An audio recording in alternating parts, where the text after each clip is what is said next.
In our first match problem for this section, we're asked to describe the behavior of this function f at each zero of the denominator and identify any vertical asymptotes. So we're interested in zeros of the denominator because anytime x squared minus 4x plus 3 equals 0, that's where our function is undefined, meaning we're either going to have an open circle on the graph or a vertical asymptote. So what we're interested in determining is, for each zero of the denominator, which of those two cases do we have? So we can start this off by taking our function and figuring out where we have zeros in the denominator. Easiest way to do that is factor that expression in the denominator, x squared minus 4x plus 3, which in this case would become x minus 3 times x minus 1, and evaluate where is that going to be equal to 0.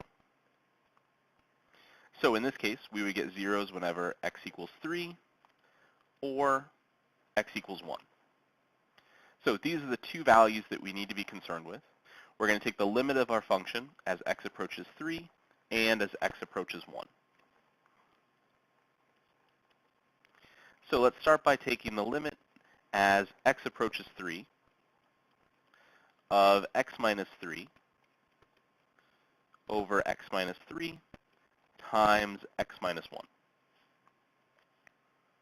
So what we see is that x minus 3 over x minus 3 cancels, which is going to leave us with the limit as x approaches 3 of 1 over x minus 1. Now we have a rational function. We can evaluate this limit using direct substitution because we won't get a 0 in the denominator. So this limit is 1 over 3 minus 1, or 1/2. So in this case, the limit exists, and we know it's 1/2. So on our graph, even though we know the function is undefined at 3, since the limit exists, this would be an open circle on the graph and not an asymptote.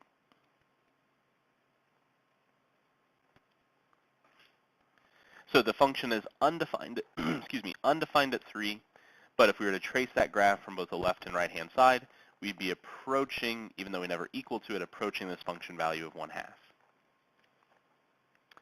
If we consider the limit as x approaches 1, we're dealing with this same initial function, so x minus 3 over x minus 3 is still going to cancel, so we're left with 1 over x minus 1.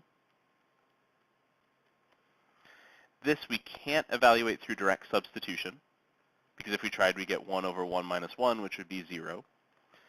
So since we can't evaluate this through direct substitution, we're going to break this up into the left and right-hand limits.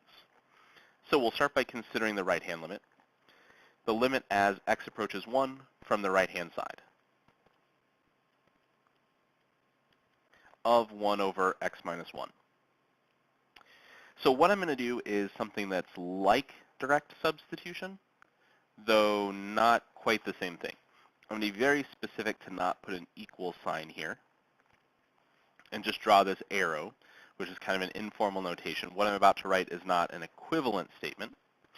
So what I'm going to do is something, again, like direct substitution. So there's nothing to substitute in the numerator. We get 1.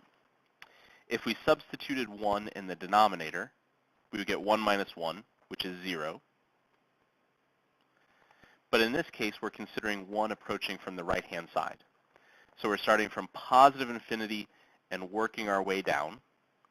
So we're always taking a larger number minus 1. So we're getting really, really close to 0, and we're getting there from the positive side. So we're going to have 0.001, 0.000001, but always a positive value. So what we end up with is 1 over a 0 from the positive end, as we take this number 1 and divide it by smaller and smaller and smaller and smaller positive values, what we would see is that that is headed to infinity.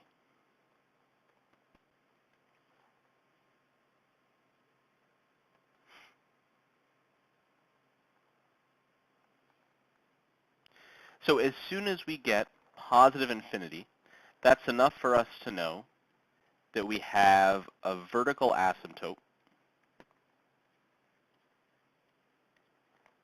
at x equals 1. So as we approach 1 from the right-hand side, our function is headed off to positive infinity. It's getting larger and larger and larger.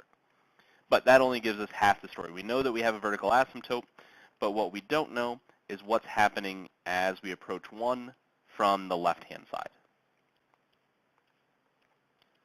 So we're still considering the limit of this function, 1 over x minus 1. And again, I'm using this notation where I don't say that these are equal,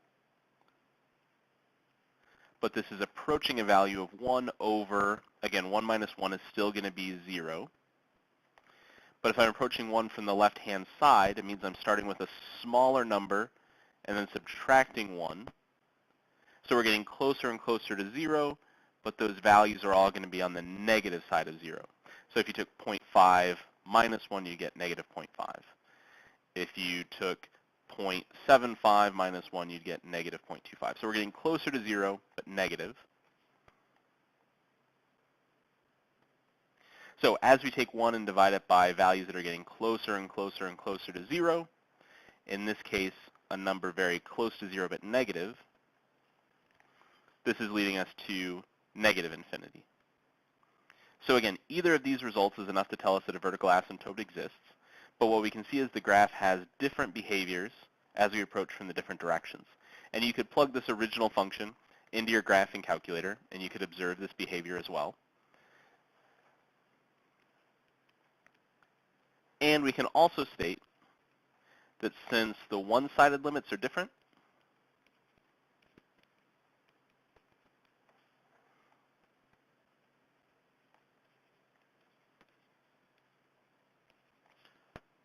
because again here, infinity and negative infinity are not the same thing.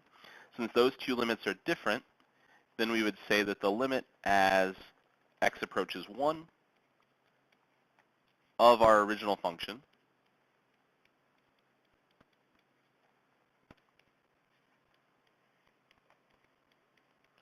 does not exist.